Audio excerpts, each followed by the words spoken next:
بسم الله والصلاة والسلام على رسول الله صلى الله عليه وسلم تسليما كثيرا عدد خلقه ورضا نفسه وزنة عرشه ومداد كلماته.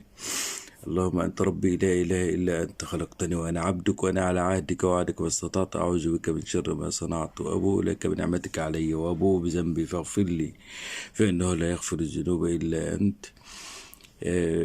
الفيديو دي مخصوص لأختي الغالية، الله يرحمها ويجعل مثواها الجنة ويجعل مرضها في ميزان حسناتها ويجعلها من الشهداء، اللهم امين يا رب العالمين.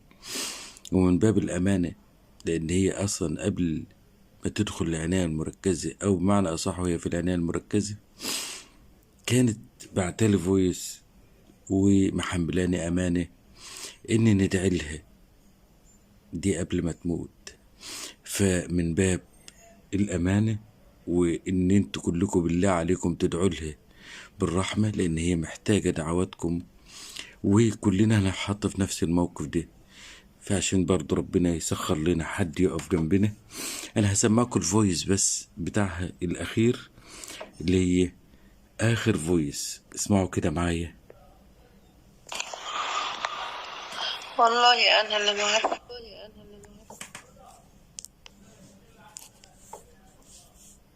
والله أنا اللي ما عارفة أكلمك، لأن والله ما كنت بتكلم نهائي.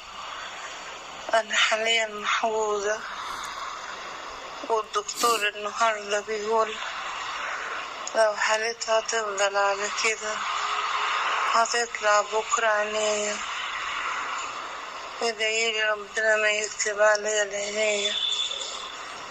هم ادوني علاج وادوني حاجات لدرجة إن ما عنديش سكر.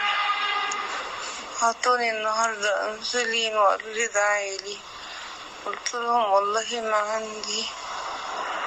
قالوا لي جيت خدت علاج عمل معاكي كده. أنا شبه متدمرة يا صلاح، ادعيلي بالله عليك. أي حد تعرفه هينزل صورة قناتي، هم عارفيني بالصورة، ويقول لهم ان انا حاجة. ادعولي بالله عليك، انا في المستشفى ومعزولة، محتاجة دعواتكم، محتاجة كل واحد